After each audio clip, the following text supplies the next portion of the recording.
right, good afternoon, everyone, and thank you for joining us for a chat with Dr. Joe-Joe McManus on his new book, A Brother's Insight.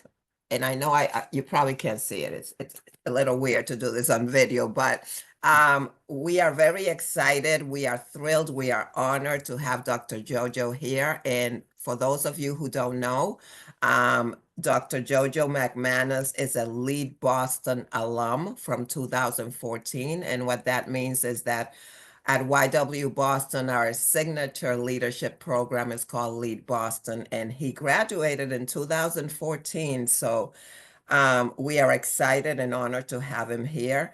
He is an executive advisor to organizational leaders with 30 plus years of experience in anti-racism work, which seems like he started maybe when he was 5 years old or something, because 30 years is a long time.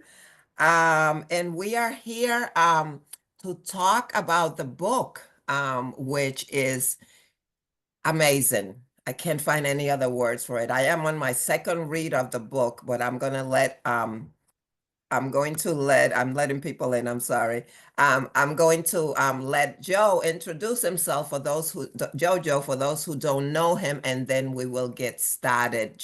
Dr. Joe, if you can say a little bit about yourself and how your work connects to the mission of YW Boston. Sure. Thank you for having me. It takes me back to 2014 when I did the YW LeadBoston program, and it was really a phenomenal program. I really appreciated it. It brought together folks that came from different walks of life, different roles, different leadership roles, and really gave us a deeper understanding of the city of Boston, but also dug into some of the things that are the mission of the YW. Around anti-racism and women's rights and leadership. So I'm really excited to be here. I like that I can maybe slip in and out of my Boston accent right now, because I live in Southern California and not a lot of folks understand me if I go there. So I'm excited about that too. Yes. Yeah. So. Well, thank you so much for being here and for sharing that with us. We are honored to have you today, and the fact that you are a LeadBoston alum. We always talk about LeadBoston alums. What do they do when they graduate? They lead. That's what they do wherever they're at in whatever capacity. I wanted to jump, Joe, right to your book, because that's all I've been thinking about since I started reading it. It combines memoirs and practical guidance, which I think is a perfect combination. We were just talking about the need for humanity, for people to see the humanity when they're reading a book. Can you share a pivotal story that shaped your anti-racism work? Well, it's interesting because when I decided to write the book, after being encouraged by a lot of folks, I really planned on writing a professional book, an academic book. And so the stories weren't part of my plan. And then the person that was working with me as an editor and a book coach asked me to write a little bit for her about why I understood issues of race and racism, because she didn't get why I would know that just by looking at me and talking to me. So I wrote a little bit about that, and then her and a few other folks, including a couple people on here right now, conspired against me and said, "This is the book, not the professional thing." And I'm really glad. I of course resisted because I don't really like talking about myself, but it really turned out to be a good thing, because we ended up with a book that I think connects with folks, and it really fits with the way that I try to do my work. I want to bring as many voices to the table as possible, because that gives us the opportunity to connect with different kinds of people. Some folks might connect with the way that I speak, the way the background I come from, the stories I tell, and some might not. And so we need as many voices at the table as possible around these issues. As far as my personal history and journey, and sort of one of those stories that sort of put me on this track, I think back to, I think it was fourth grade, somewhere around there. It's been a minute. So fourth, fifth grade, and we were given this assignment to memorize, interesting and important facts about the first 10 or 12 presidents of the United States. And, this is to give you context, this was shortly after Roots came out. There was a lot of conversation in the country about what the time of the slave trade and slavery in the United States was like. And I come from a diverse family. My brother's adopted and African American, a diverse community. So a lot of the people that my family had around us were people of color. Um, and so these things were on my mind, and I said, okay, well, let's look at these facts. And so I looked at them, and it didn't mention anything about slavery. So as a curious kid, I said, all right. And at the time, there was no Google or anything, of course. So I went to my Encyclopedia Britannica and looked up all these guys. And it turned out that the vast majority of them had been slave owners, the way that they wrote it, but people that enslaved other people. And I thought, man, this teacher is describing these folks as brilliant and great leaders. And I'm thinking, that doesn't sound great to me. And, Alicia's on the call, and Alicia's known me since I was like 4 or 5, so she can attest to this. But that I was kind of a quiet kid, and if I wasn't on the basketball court, I really did not want any attention. But that was the first time that I stood up in class. And I said to the teacher, I think you're wrong. I don't think these guys were leaders. I think that they were not such good people. And she doubled down and she went into how wonderful they were. And I said, everybody in class, y'all saw Roots, right? Because it was only a couple of years before that. I said, these are the guys that were in that show. This is what was happening. This wasn't good. And I got sent to the principal's office for discipline, the first of many, many times. And I think what matters about the story is not so much that I stood up as a kid, but the way that my parents reacted. They asked me what happened, why I was in trouble, and I told them, and I got ice cream. Dad took me to an ice cream shop. And so I said, oh, okay. And they talked to me about, look, this might not have been the best way to do it by telling your teacher she's wrong, but we're proud of you for doing this. They always had some critique of how I could do it better. But whenever I was standing up for what I believed was right, I got rewarded and not punished. And I always think back to that day as a time when I think, imagine if they had just said, hey, that's not what you do in school. You listen to your teacher, you do your work, that's it. I wonder if I'd be doing what I'm doing today if that was the case. So I give them a lot of credit for how they responded, but it also speaks to the everyday decisions we make as parents that can have an influence on our children. Yeah. Absolutely. Thank you so much for sharing that. So you were that that kid in school that they would consider the troublemaker for going against the grain. Yeah. Good Um trouble. Good yeah, trouble, right? good trouble, of course, good trouble. Yeah, there's always one. And it makes sense now that you share that, it makes perfect sense. That was how your journey sort of started. I mean, I'm sure that your parents had something to do with you having that voice and the courage, to speak out when you thought something was wrong. So I commend them for that. Thank you. In A Brother's Insight, your book, you diagnose systemic racism's role in education, law, and other systems. How can individuals, who might not have the same background, history, or interest, in reading and in activism, how can we identify, and disrupt some of those systems? That's a good question. And I think we overcomplicate it a lot of times. We know how we can make a difference where we work. We know how we can make a difference in the schools that we're a part of. It's a matter of figuring out our voice, right? And so we always hear that we should raise our voice, we should stand up, we should do something. And I think that it's problematic if I just give you like, here's a list, do X, Y, and Z. And there's plenty of them out there if that's what you really need. But I think it's really about figuring your own voice out. And by voice, I don't mean necessarily, your speaking voice. It can be using your talents, using your professional skills. It can be, your vote, whether it be a public vote, whether it be a vote at work. Um, it means, how you address issues at work. And so if we're whatever sort of system we're talking about, we can talk about school systems, we can talk about the systems that are a part of our work life. There's all kinds of different systems that we're a part of every day. And how you raise your voice is not as important as doing it, raising your voice. So if you think about how it is that you try to have influence in anything, that's a good place to start. And right now, from my perspective, this isn't a really important time for allies.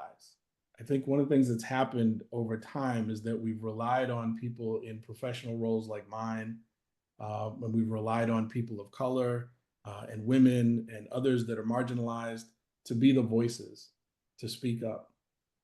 And right now, we're being minimized and demonized in a lot of ways. And so allied voices are so important right now to speak up and defend the work. And it's not so much about what it's called. I don't care.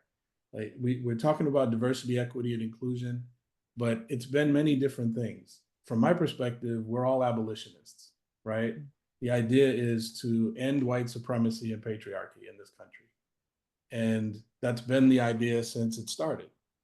And whether we're called abolitionists or whether we're talking about, equal employment opportunity, affirmative action, inclusive excellence, whatever it goes by, the goals are the same. So I really don't care what it's called. What I care is that we have similar goals and that we're willing to raise our voices. And I really can't emphasize enough how important allies are right now. There are folks in my field of diversity, equity, and inclusion, or the DEI boogie monster, that are losing their jobs, and that are, there's a lot of places that have cut the budgets drastically because right now they can. Politically, they don't have to be engaged with this. So this is the important time for the chief finance officer to speak up, for the executive assistant to speak up, for the middle manager, for whatever role you're in that is not DEI. This is an important time for those folks to recognize how important this work is and say it, speak up, and defend the work, and continue to move forward, whether or not a person in a diversity officer role is there or not. So I think that's really important. Absolutely, absolutely. And I am so grateful that you brought that up, DEI being the boogeyman. Um, the fact that we have been doing, and when I say we, I shouldn't speak, let's say I, in YW Boston, and you, Dr. Jojo, and I'm sure many others on this call, we have been doing this before it was, labeled DEI. The work itself, has not changed, and the work of making sure that everybody is treated equally, but more important, that those individuals who need additional resources or different resources, that they are also um, given those resources and support. So it's something that if you have been focused on building an organization or a company, a corporation, where you want to have, because you appreciate a diversity of thought, because you understand, that the benefits of that, it would just make sense. You would think that you would want to create an environment there where people from diverse backgrounds, diverse opinions and perspectives can coexist and can thrive. So I'm really grateful to hear you say that. And the need, another thing you mentioned is like, not all of us, speak up when something happens. That's not in all of us, but there's so many other things that we can do, abolition work, activism work, equity work, we need all hands on deck, and not everybody is going to be the one speaking up. There's other people that are contributing in other ways that are equally important. So thank you for bringing everyone into the conversation as to, every little piece, everybody has a role in this work, in order for us to achieve what we are going to achieve. No doubt. Yes. So, and what about individuals who already have privilege? And when I mean privilege is that they're not necessarily impacted negatively by what is going on in our world right now, or have not been impacted, by how the dysfunctions in our system. What can you tell us about how do we get those individuals, to think about their responsibility? Oh, it's interesting. I think back to when I was a kid again, right? When we first learned in school about the slave trade, about the Holocaust, about those kind of things, I don't think any of us imagined ourselves as bystanders or on the wrong side of history. We all saw ourselves as champions on the right side of history. Um, and I think right now we have this opportunity to prove to our younger selves that that's who we are. And that's a real challenge. I think we get caught up in the day to day. People are busy. We're trying to deal with an economy that's shaky. We're trying to be, parents and friends and aunts and uncles and, all the different aspects of who we are in our lives. And for those that have significant privilege, it's easier to just lean back and watch others and, say, oh, I agree with them. I don't agree with them. But it doesn't actually have impact to be non-racist like that, to be, a bystander. And there are times when it's okay and that you can show your support in minor ways. Right now is one of those times in history that we're being tested. And I hope that we can live up to the image of ourselves that our younger selves had, you know, because that's what we aspired to. We aspired to be leaders. We aspired, even if we didn't think we were going to be the president of the United States, or the president of a big company or a law firm or a university or whatever. We had an image of ourselves as on the right side of history, and I think that we need to make our younger selves proud. Absolutely. Thank you for that. Yeah, Mhm. absolutely. Like I said when I started, the timing, as challenging as it is, but it's definitely a pivotal moment, in our history. Again, a pivotal moment where we have to decide, who are we gonna be? Who are we gonna be as individuals? Who are we gonna be as a country? Yeah. In these times, and how do we support each other? Also thinking Yeah. about those who are more directly impacted. Mhm. And how do we do, which again reminds us of everybody has a role, Yes. in, Absolutely. this work. One of the things I was thinking about as I was preparing to speak with you was that in 2020, when we had the murder of George Floyd, it was another call to action, let's call it, where we saw a lot of movement, a lot of organizers and collaboration, um, to address, the issues with our systems. And here we are again, 4 years later, with a louder call, let's say, a louder call than, in a way than that was. Um, and I'm wondering, because I've noticed that we do this historically. Something happens, everybody gets loud, everybody says it's time to do something, then things sort of quiet down, and it sort of takes another major event for us to wake up. So I'm wondering, Dr. Jojo, how do you keep the momentum? How do you stay with the same urgency in the work? even when things don't seem to be as challenging. Yeah. Well, it's interesting. I think when we read history, it seems like it's this smooth process, right? But it's not. It happens in fits and starts, especially when you're talking about change. And change doesn't necessarily move in a positive direction all the time. Some of these things happen. You have these big movements um, that don't go in the right direction, and that's we're in the middle of that right now. We have to decide: are we going to keep going in the direction we're going right now? I think it's a great question about sustaining momentum, and I think in order for us to do that as individuals, I think that anti-racism and just an opposition to any sort of oppression has to be a core value. It has to be something that is just a part of who we are. Because if you think about it, your core values are not just things you believe. They're things that really drive your decision making every day, whether it's your personal life, whether it's your professional life, um, whatever it is. And I think we make things very complicated. But it's not about right now I must do X, Y, Z. It's about every day I'm making I don't know how many decisions, right? And if I'm in that process, if this is a part of what I'm thinking about to make a decision, then you'll make decisions that over time have a greater impact.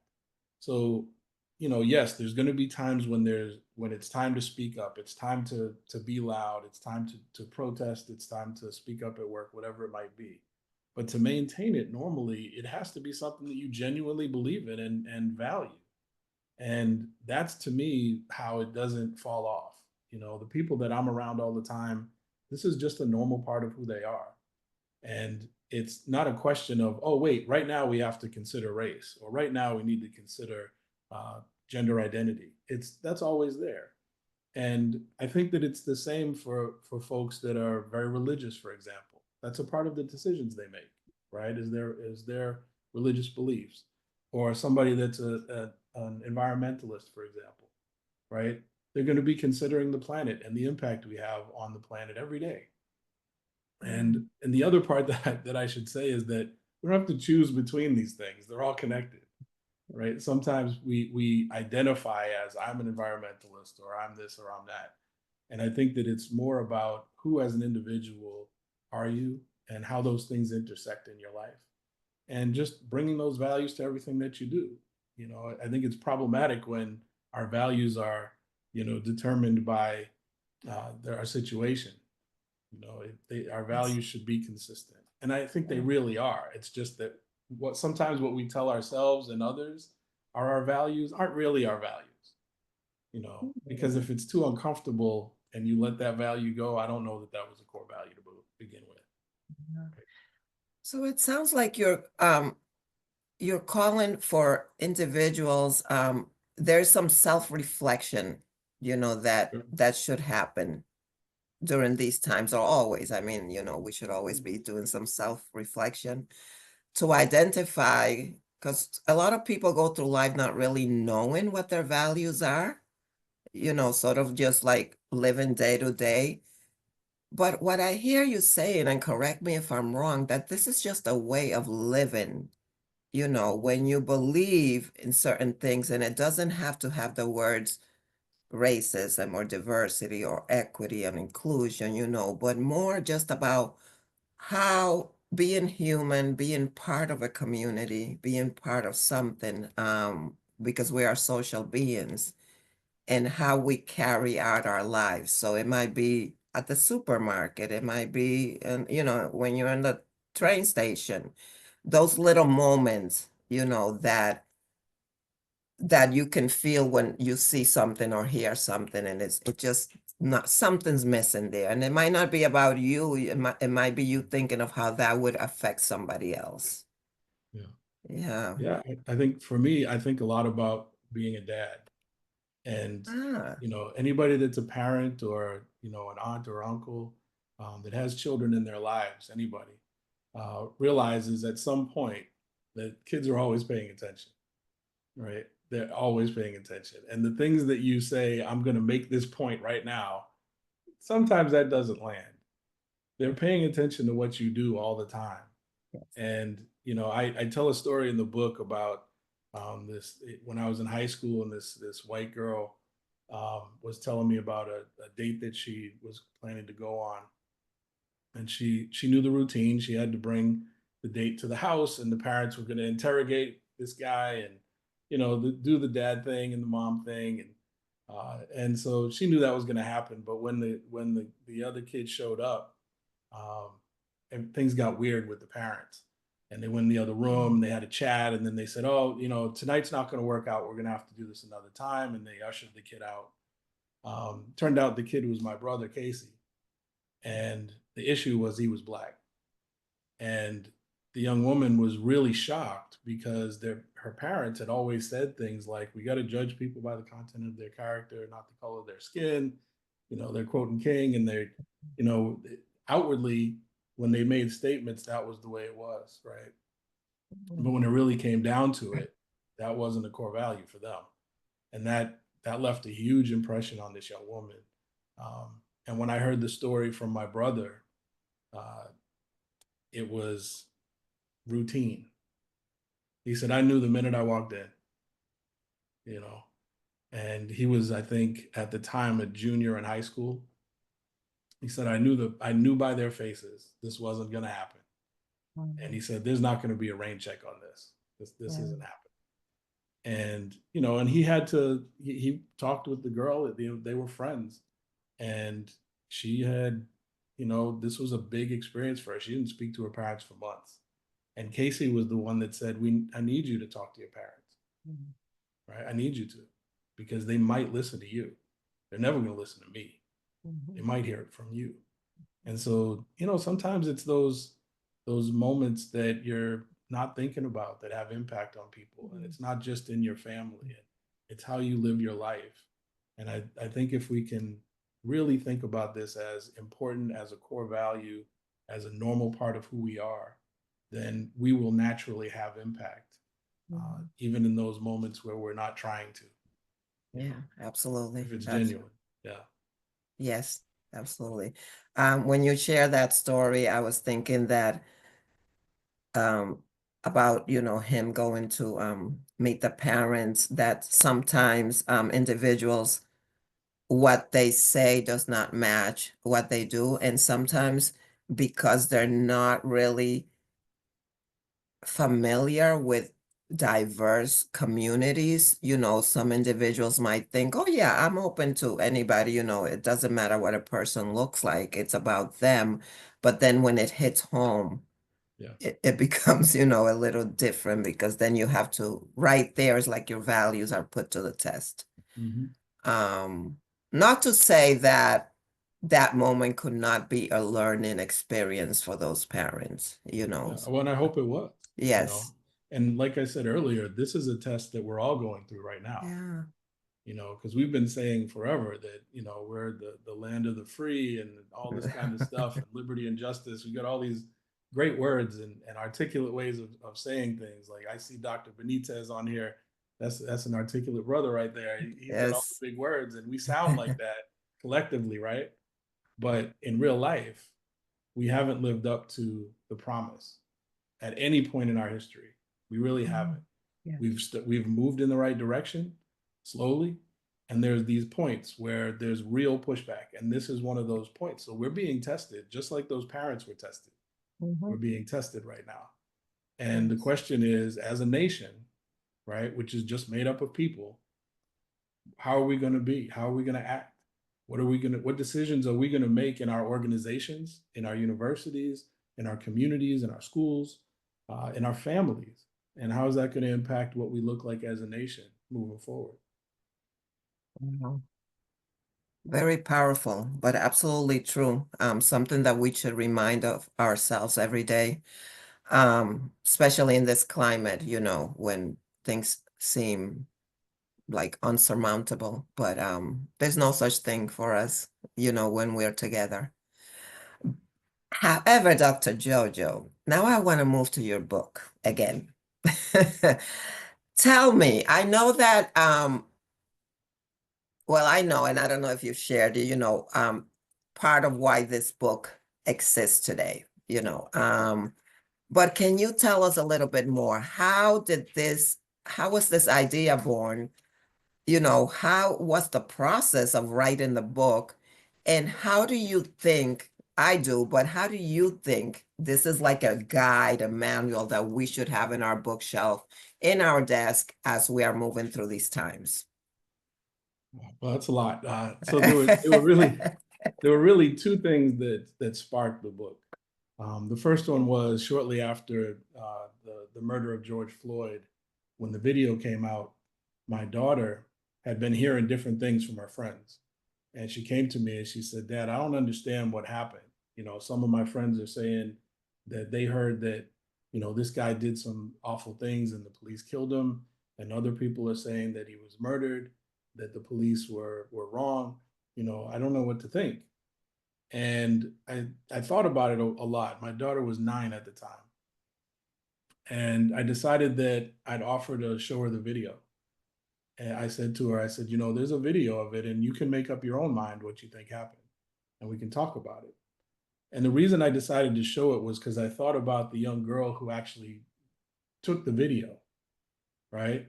She was a young African American woman who was there and witnessed this in person. So who am I to decide that my kid is too young to see this? So I sat with her on the couch and we watched this. And, again, anybody that knows young children well, you know their looks, right? But when she watched that, that was a look I'd never seen before. It was intense, um, an intensity that I'd just never seen from her before while she was watching it. And when it was over, I went into educator mode, right? I'm an educator. So I'm like, okay, let's talk about this. And she just cut me off. And she said, "Dad, isn't this what you're supposed to keep from happening?" Oh. She knows the work I do. She knows the people I work with. They're her aunties and uncles and tios and tias. And, that's family. Like, and I started to say, yeah, like Tio and Auntie Kathy and Uncle Mike and all that and she cut me off. And she said, "It's not working. You got to do more." And there was more conversation, but that's what stuck with me the most because I'm thinking to myself, like, I don't have more hours in the day.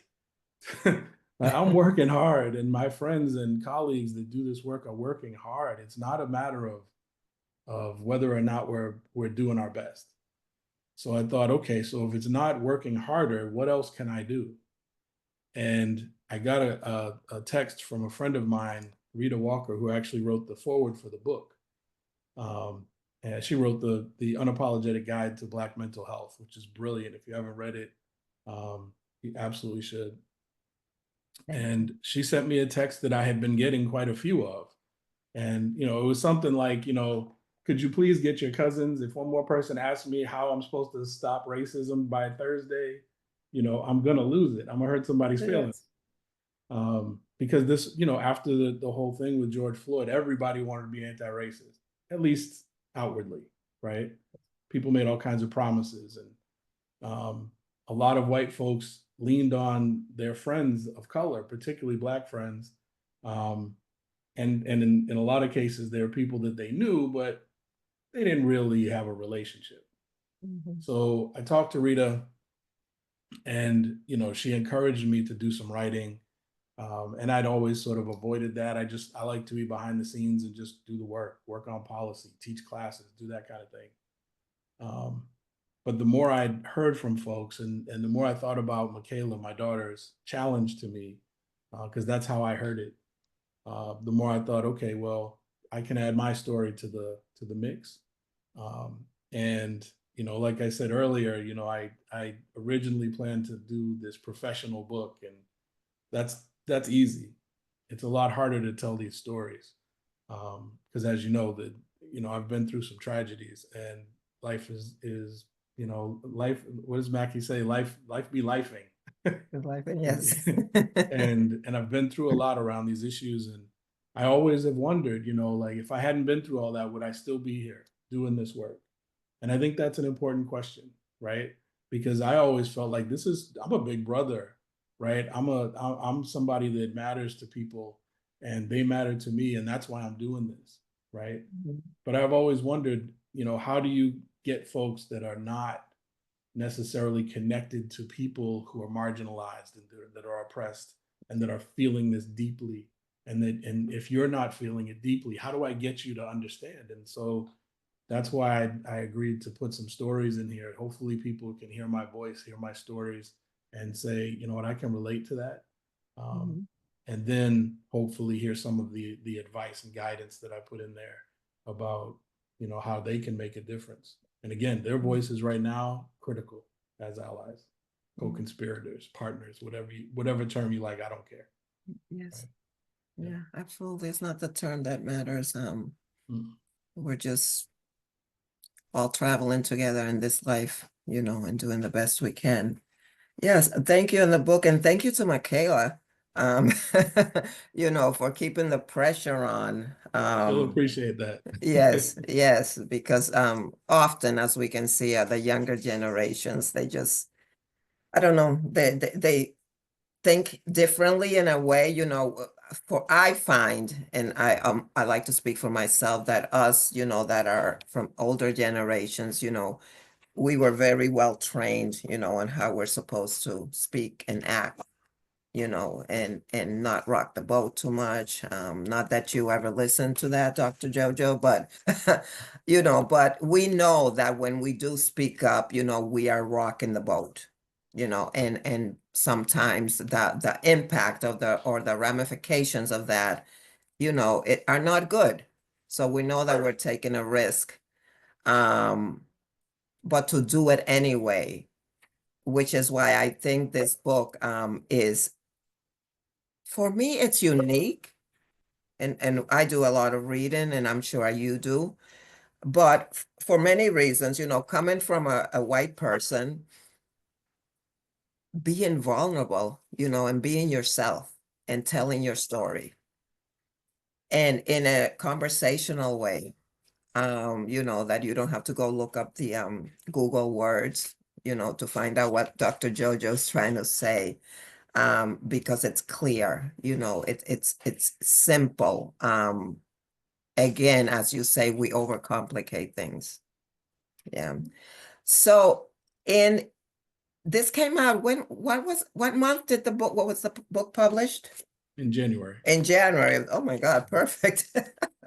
Yeah, did you plan that? No. No. No. Yeah, yeah. I don't believe in coincidences, but this was definitely, I guess, meant to be. Um, what do you think, or what are your hopes, for this book? That is it that people read the book and, they're saying, oh, he's a, real person, and look at what he's doing. And yeah, I can probably do some of this. Or do you see it as more as something that sort of like a guidance, as it says, offering guidance into anti-racist work, and advancing freedom, as a book that you would, go back to more and more as you do this work? I guess I would hope for both. Or both? I'll be greedy right now. Uh-huh. I would hope that, you know, I'm lending my voice to a choir of people who have written similar books, right? I could list off a dozen right now that are brilliant, that I've read, that have helped me to be better at what I'm trying to do in the world. And I think that we have to, that you know, adding our voices to that, everybody should be writing books, right? Everybody should be speaking up. Everybody should be telling their stories about why it's important to address these issues in your life, and not put it off to other people, and not be a bystander. So for me, it's about, hey, I'm going to lend my voice to this because maybe some folks will hear my story and it'll impact them. And if they Yes. don't, there's plenty of others out there that might. And maybe they don't like to read. Maybe they have to see a podcast or whatever it might be. Yeah. We need more and more voices. And one of the things I try to get across in the book is that there are a lot of people who are never going to hear me. They're never going to hear people that do this work ever. But I use a story about my brother BJ, who's still mad that he's not on the cover with me and Casey. But my younger brother BJ, who is, you know, we're very different people, right? I describe him as this big, you know, truck driving, you know, blue collar guy. He lives in North Carolina. And but he's also somebody that's just as committed as I am to this work. He just does it differently, right? He's worked in retail and construction, and he does what he does to make a living. But if you encounter him when something happens, he is one of the people that I look to as an example, because I never see fear in his eyes.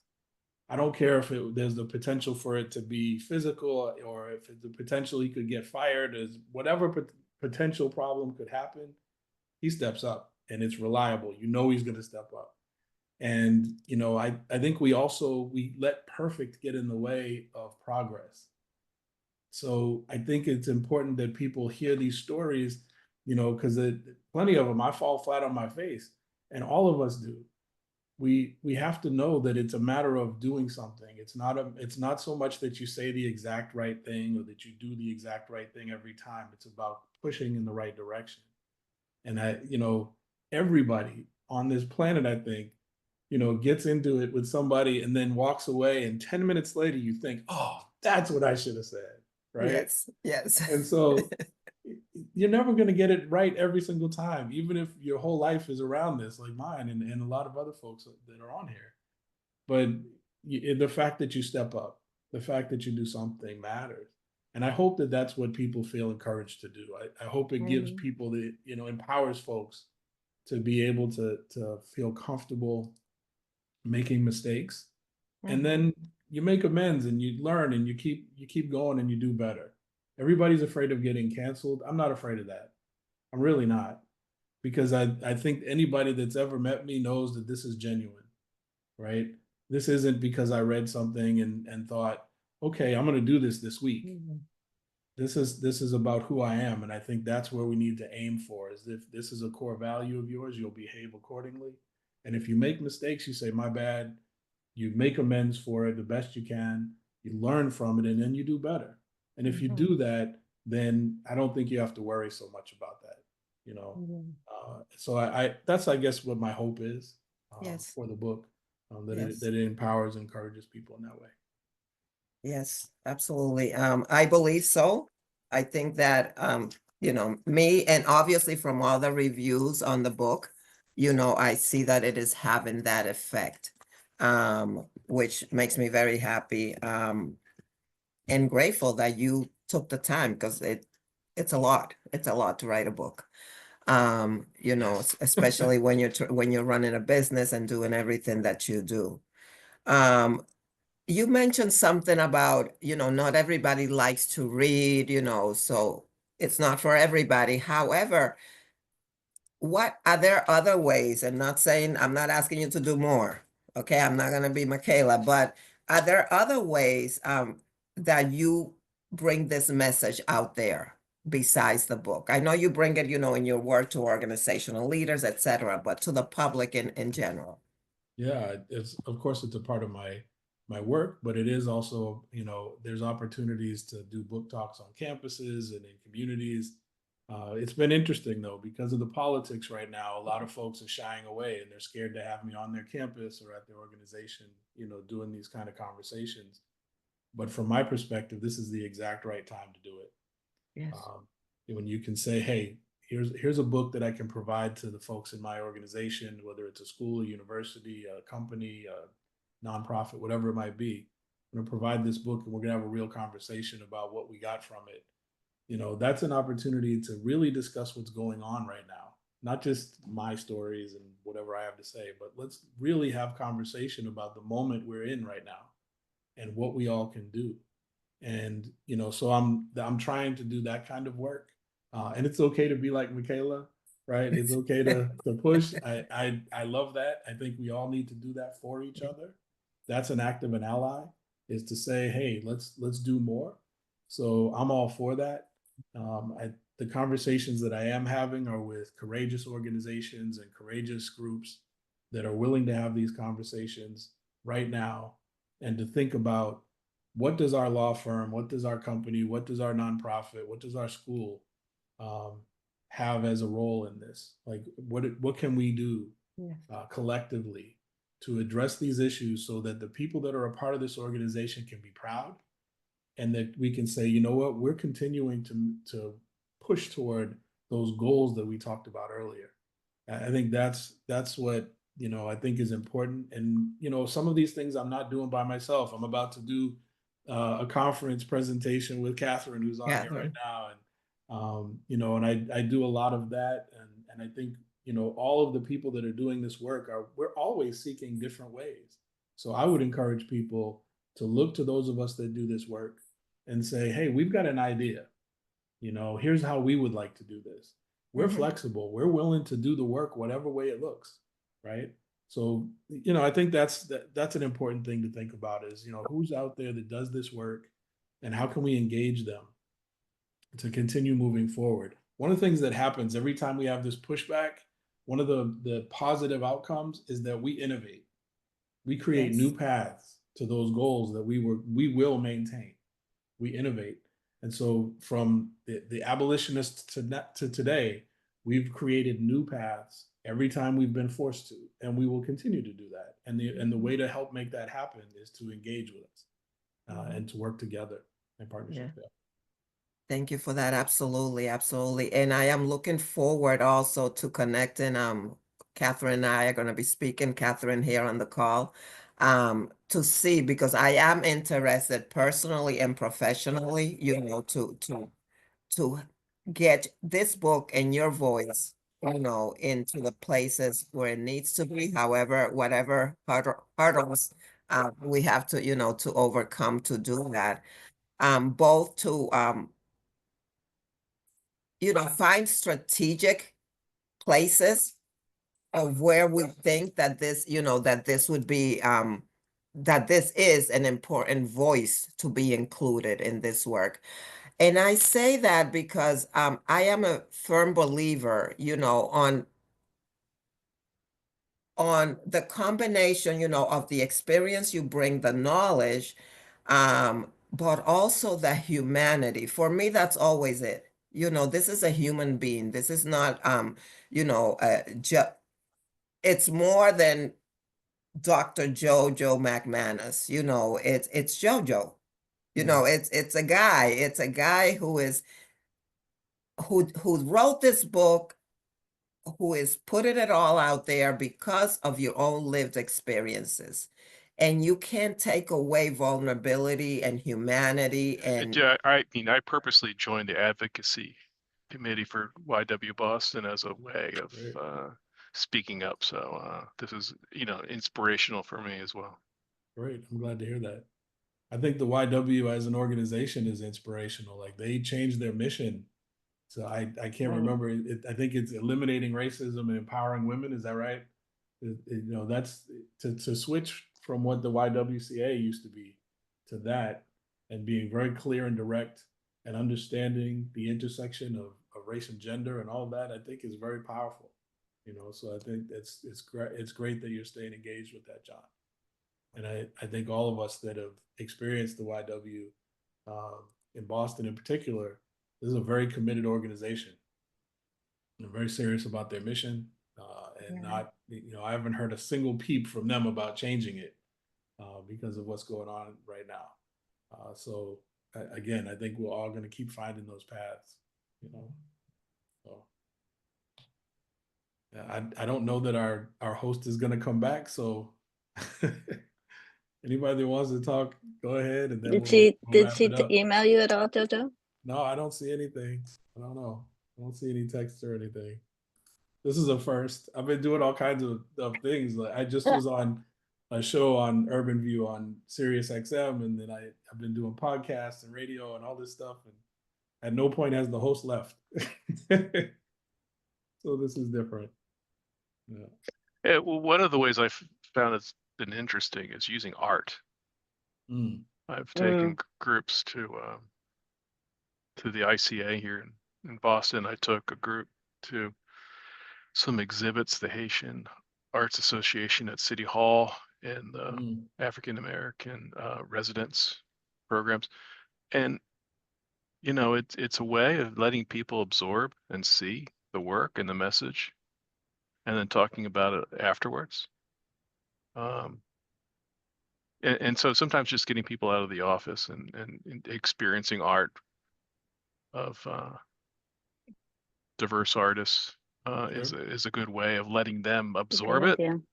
without Mhm. having to be didactic. Yeah. Right. And it shows their interest because it's always voluntary, but it gives them a way for us to talk about it afterwards. Yeah, it's a different voice, right? A different entry point, and I think that's whatever that sparks in people, and the conversation continues, and that's positive. Welcome back, Exactly. Adriana. My Are lights, you all right? yeah, the lights went off and clicked back on. Okay. Oh, wow. I am so sorry about that, but No worries. thank you for taking it over. I was about to open the floor for, any questions or comments.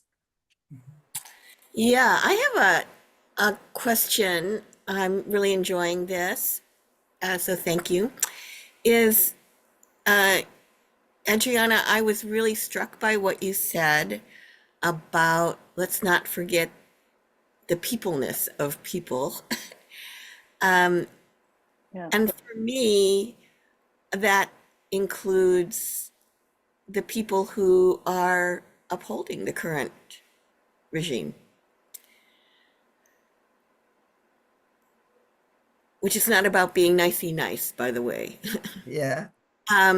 However, so that having been said, and also I think diversity of thought was something that you mentioned earlier for in our organization. So my wondering is how we can what are our tools, how we can engage with people who think directly opposite from us, or is it even possible? Number one. And then number two, I'm with a lot of like lefty activisty types. And what I've noticed for the past year or more, particularly around, I think it's a real flame point, is the genocide in Gaza, is this a tendency of some activists on the left to say there is no other issue.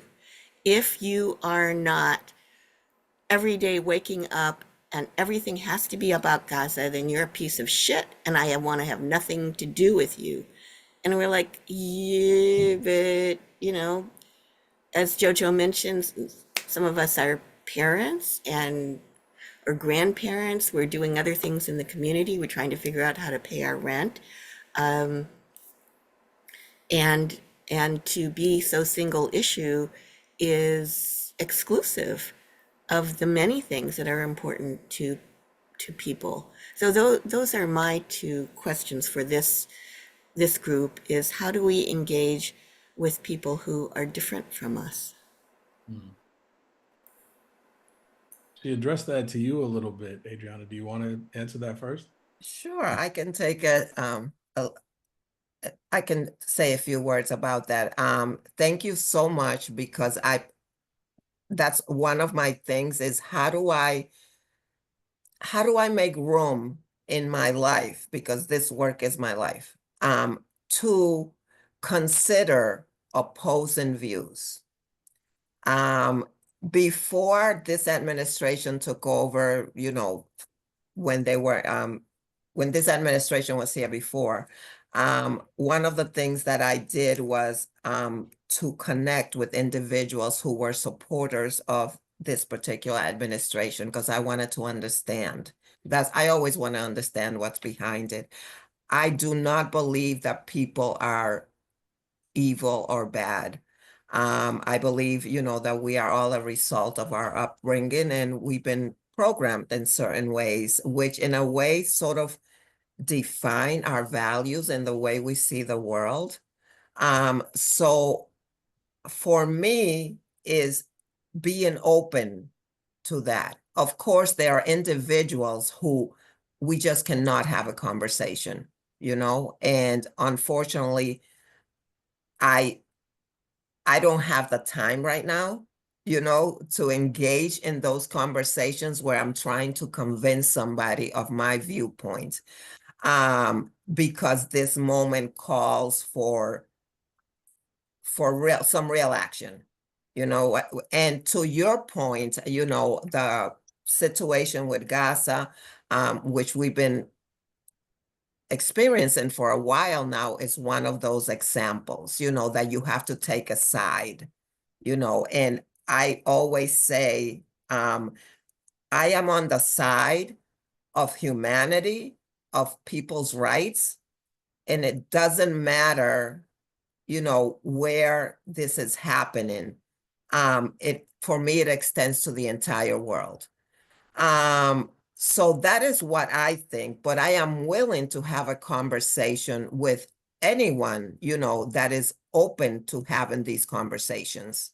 And we're not going to agree. I mean, I am willing to I used to be in the debate team in college. So I'm willing, I have made myself, as being in debates, like I have taken the opposite view of and perspective of how I see things. And I've wondered if if I am financially independent, if my main goal in life is to make a lot of money, or, et cetera, I might have, a different view of what's happening in Gaza, what's happening in the United States.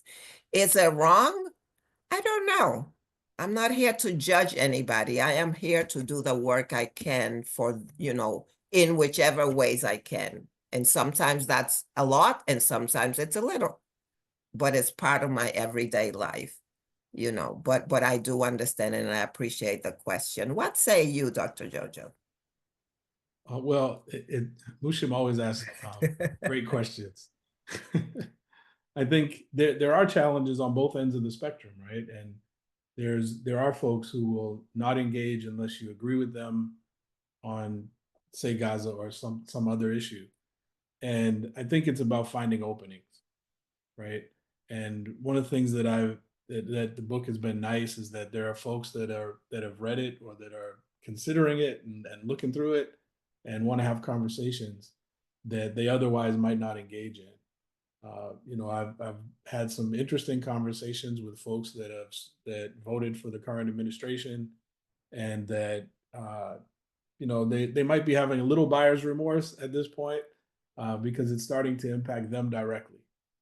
And the challenge is, how do you incorporate some empathy and understand that what people were talking about before the vote is the concern that it was going to impact a whole lot of other folks. And you're engaging now because it impacts you, but we've got to think about more than ourselves. And I think that's an interesting place to start, whether it be the Gaza conversation, whether it be the current administration, or whatever is going on in the world, whether it be DEI, the boogeyman right now.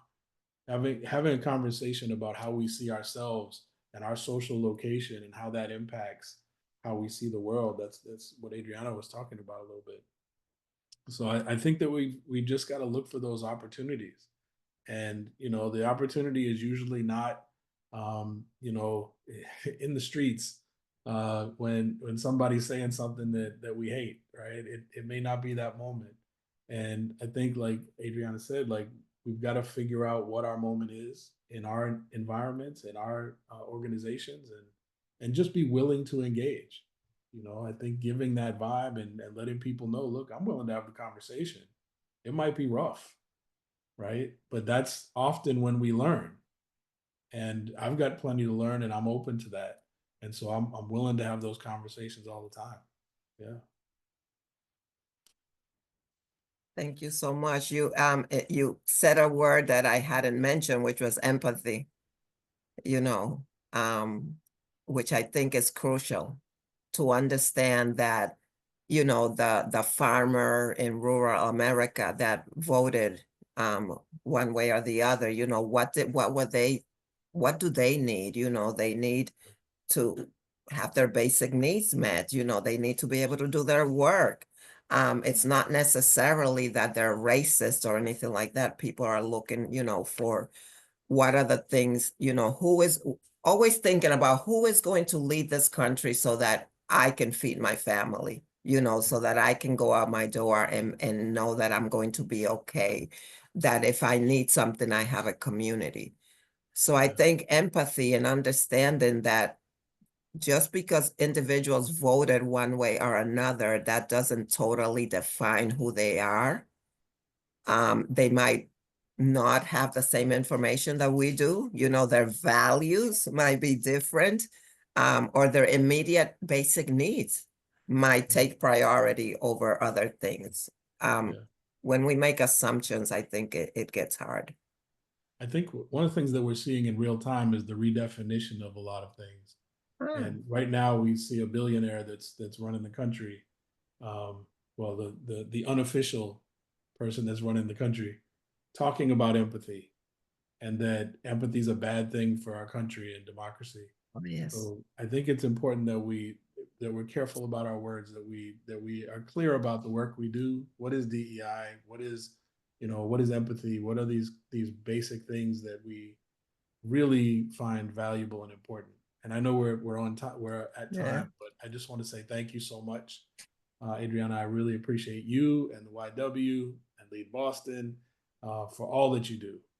I don't want to minimize that at all. You all are a big place for this conversation, and you've been committed to it for a long time.